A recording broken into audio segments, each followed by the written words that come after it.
தமிழக அரசியலில் இன்றைக்கி அதிகமாக பேசப்படுற பேர் யார் அப்படின்னா அது நடிகர் விஜய் தான். சினிமாவிலேருந்து அரசியலுக்கு வந்து பலர் இருந்தாலும் விஜயின் அரசியல் பயணம் ஏன் இவ்வளவு விவாதங்களை உருவாக்கி இருக்கிறது? சிலர் என்ன சொல்கிறாங்க அப்படின்னா விஜய் தனியாக செயல்படலை, அவருக்கு பின்னாடி ஒரு பெரிய தேசிய சக்தி செயல்படுது அப்படின்னு சொல்கிறாங்க. ஒரு சிலர் என்ன சொல்கிறாங்க அப்படின்னா அது வெறும் கற்பனை தான், விஜய்க்கு மக்கள் ஆதரவு அப்படிதான், அதுதான் அவரோட பலம் அப்படின்னு சொல்கிறாங்க. உண்மையில் என்ன தான் நடக்குது? திமுக ஏன் பதற்றமாக இருக்குது? அதிமுக ஏன் இன்னும் அமைதியாகவே இருக்குது? பாஜக ஏன் நேரடியாக தாக்காமல் இருக்கிறது? விஜயின் அரசியல் வளர்ச்சி இயற்கையானதா அல்லது திட்டமிட்டு உருவாக்கப்பட்டதா அப்படிங்கிறத பற்றி தான் இன்றைக்கி இந்த வீடியோவில் பார்க்க போகிறோம். பல்வேறு கோணங்களை விரிவாக பார்க்க போகிறோம். மெயினாக பார்த்தோம் அப்படின்னா தமிழக அரசியலில் கடந்த சில ஆண்டுகளாக பெரிய பெரிய மாற்றங்கள் நடக்குதுங்க. முன்னாள் முதல்வர் ஜெயலலிதா மறைவுக்கு பிறகு தமிழக அரசியலில் ஒரு பெரிய வெற்றிடம் உருவாகியிருந்தது. ஒரு பக்கம் திமுக ஆட்சிக்கு வந்துச்சு, இன்னொரு பக்கம் அதிமுக தனது பழைய வலிமையெல்லாம் இழந்துருச்சு. பாஜக தமிழகத்தில் தனது இடத்தை வலுப்படுத்த முயற்சி செஞ்சுட்டு இருக்கிறாங்க. இந்த மாதிரி விஷயங்கள்லாம் நடந்துட்டுருக்கு. ஒரு விஷயம் நிச்சயம்னு சொல்கிறாங்கங்க. என்ன அப்படின்னா விஜய் தனி மனிதன் அல்ல, ஏதோ ஒரு பெரிய சக்தி பின்னால் இருந்து இயக்கிறது. விஜய்க்கு அரசியல் அரிச்சுவடி கூட தெரியாது அப்படிங்கிறது ஆரம்பத்தில் எல்லாரும் சொல்லிக்கிட்டு இருந்தாங்க எலெக்ஷனில். ஆனால் விஜய் நல்ல நடிகன், பிரம்மாதமான நடிகன், ஆக்ஷன் நடிப்பில் கில்லி, அதெல்லாம் மறக்க முடியாத ஒரு உண்மைதான். சினிமாவில் நடித்து கொண்டிருந்த விஜயை யாரோ ஒரு அறிவார்ந்த பெரிய கரம் விஜயின் நடிப்பாற்றலை அழகாக பயனுள்ள வகையில் நிஜ வாழ்க்கையிலையும் பயன்படுத்திகிட்டு இருக்காங்களோ அப்படின்னு ஒரு பக்கம் சந்தேகம் எழுதுன்னு சொல்கிறாங்க. ஆனால் விஜயால் தன்னிச்சையாக ஒரு இல்லைன்னு சொல்லக்கூட பதில் சொல்ல முடியாது. அரசு கோப்புகளில் ஒரு சிறு துரும்பை கூட அவரால் தன்னிச்சையாக செயல்பட இயலாதுன்னு சொல்கிறாங்க. ஆனால் அரசு நிர்வாகத்திலையும் சரி, அரசியல் நகர்வுகளிலும் சரி, மிக அழகாக தெளிவாக அரசியலில் சேர்ந்த கரம் வழி நடத்துகிறது.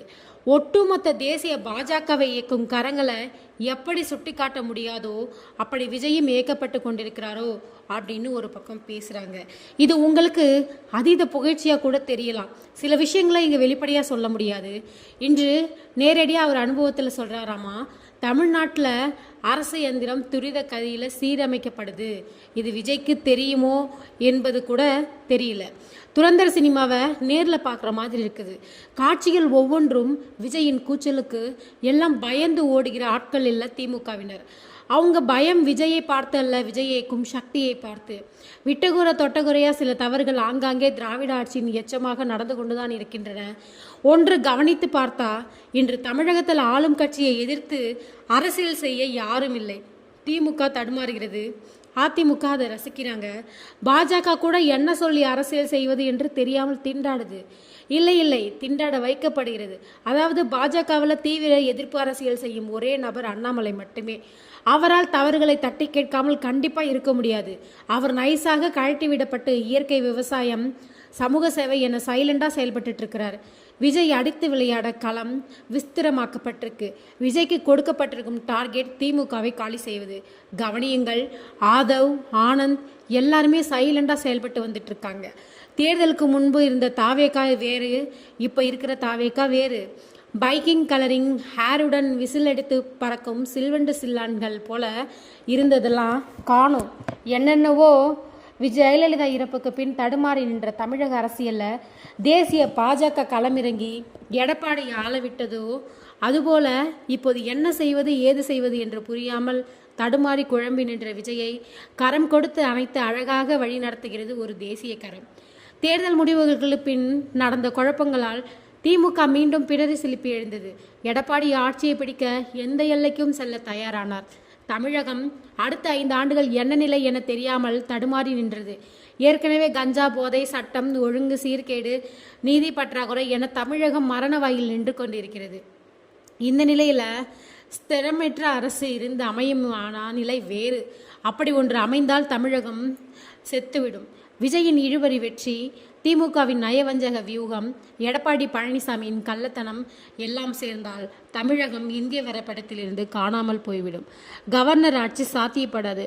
ஸோ முதல்ல தாவேகா கரம் வலுப்படுத்தப்பட்டுச்சு. அதிமுக சில்லு சில்லானது, பாஜக சைலண்ட் ஆனது, திமுக மீண்டும் எழ முடியாத அளவுக்கு அடித்து துவம்சம் செய்யப்படுகிறது. அப்படியே தமிழகம் சீரமைக்கப்பட்டு கொண்டிருக்கிறது. இத்தனை நாள் சீர்பிடித்து கிடந்த பெண்ணை சுத்தம் செய்வது போல் மருந்திட்டு குணமாக்கும் பணிகள் ஜரூராக நடந்து கொண்டிருக்கிறது. கொஞ்சம் வலிக்கத்தான் செய்யும், பொறுத்து கொள்ளதான் வேண்டும். நிச்சயம் இது துரந்தர் பார்ட் 3 திரையில் அல்ல, நிஜத்தில் இருக்க மாதிரி இருக்குது.